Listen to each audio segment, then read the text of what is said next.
everybody, here we are again. So, what news? The coat that I showed you in the last video, I've sent that back, asked for a smaller size, so hopefully that won't be too long before that comes back to me in more sensible proportions. And the little flashlight that I showed you recently, the jet beam, I have already ordered its replacement. I got a comment on the video, I can't remember who it was now, I do apologise, from,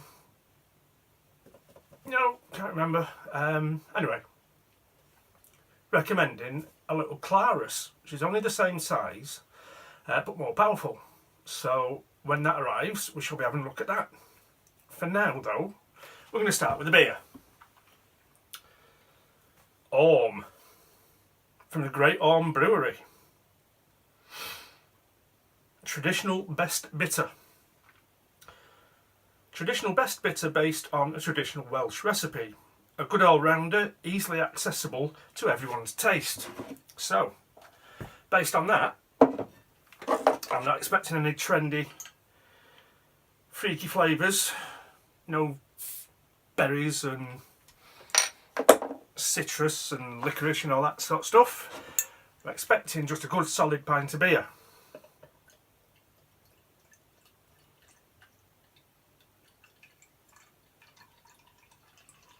Doesn't seem to be a lot of life in it.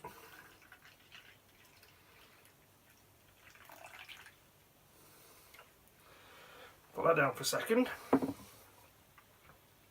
4.2% by volume.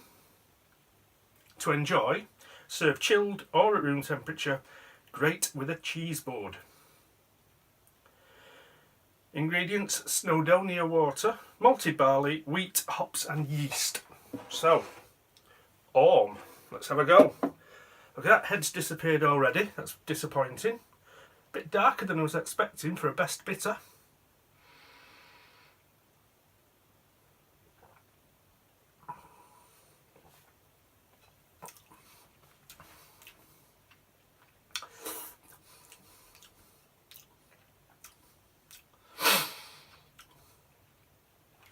I just want to see whether this is old stock, because quite frankly it's crap.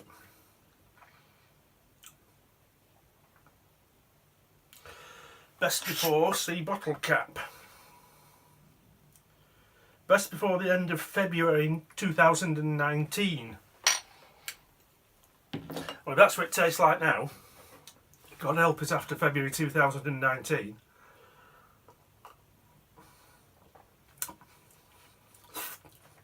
It's not rubbish enough to throw away.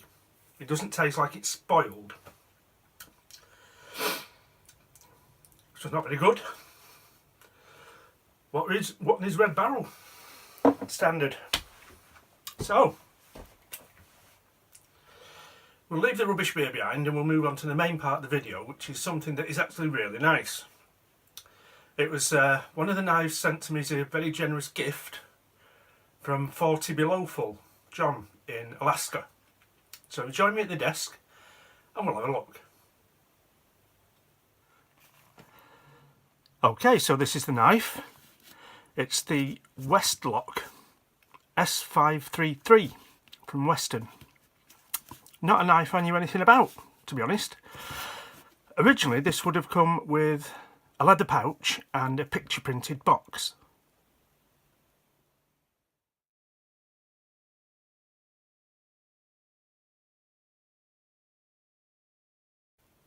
It's a lovely knife actually, I must say. Folding hunter. So we've got single blade with a back lock. Quite slim handles. Nickel silver bolsters and inlays, steel pins. Composite scale material. I don't know what the blade steel is.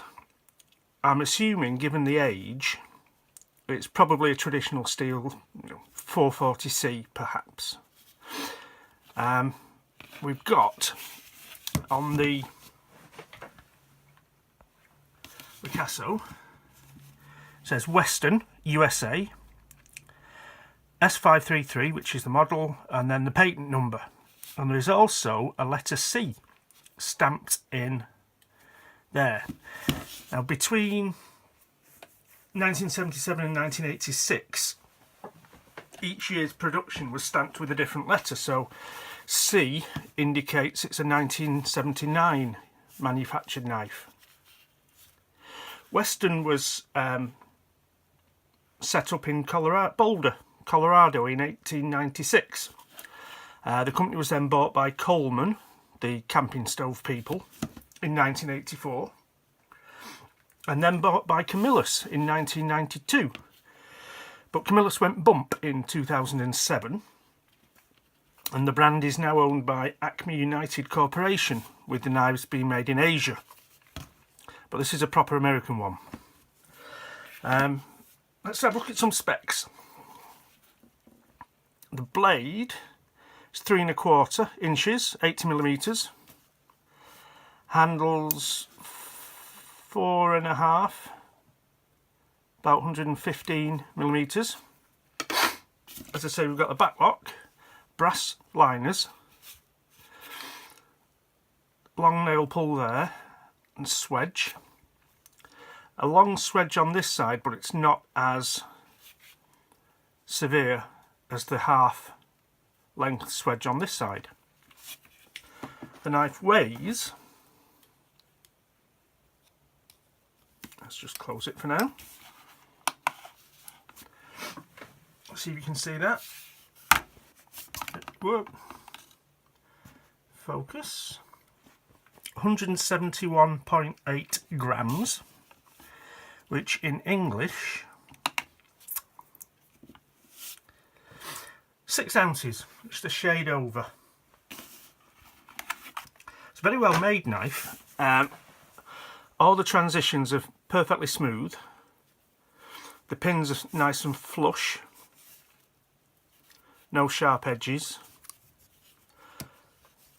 There's no washers on the blade, so you can feel that it's steel against the brass, but it doesn't feel gritty or scratchy.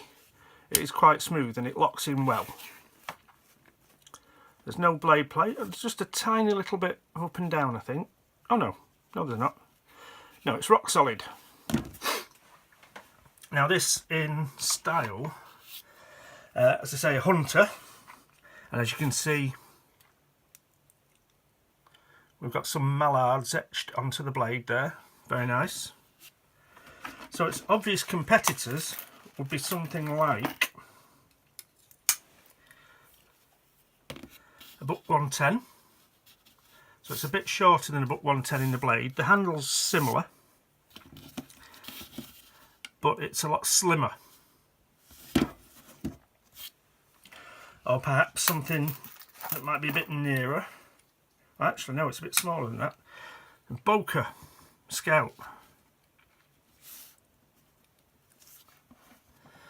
So as you can see, it's got the typical features of a lockback hunter. The lockback is right towards the back. Bolsters either end. Handle tapers downwards like that, giving you a good grip. You've got the clip point blade and a good belly to the edge. So it's a very nice interpretation of the style. And just for comparison, let's see how heavy the Buck 110 is. So that's 7 3/4 ounces, and the Boker 5.5. So it does sit very nicely in the middle of those two sizes. It's very comfortable in the hand. I can get a very good grip on it. The deep sides and the narrow back profile make it very comfortable. Doesn't want to twist or roll in the hand. Overall, that's a lovely, lovely knife. So a big thank you to 40 Below Full, John in Alaska. And as we normally do, we'll have a slideshow, look at some close-ups, and you can see what you think.